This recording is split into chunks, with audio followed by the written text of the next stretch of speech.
pagi, salam presisi. Bersama saya Bribka Satria dari anggota Satlantas Polres Boboato.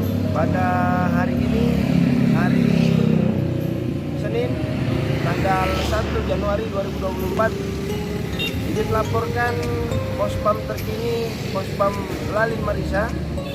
Pada saat ini bisa kita lihat bersama, aman dan terkendali.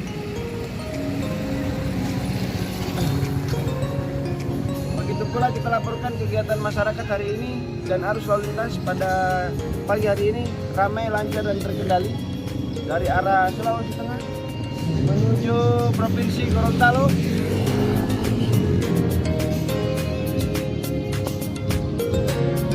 Hingga sampai dengan saat ini aman, lancar dan terkendali. Apabila ada kendala akan dilaporkan ke pihak. Demikian laporan dari saya. Assalamualaikum warahmatullahi wabarakatuh. Salam presisi.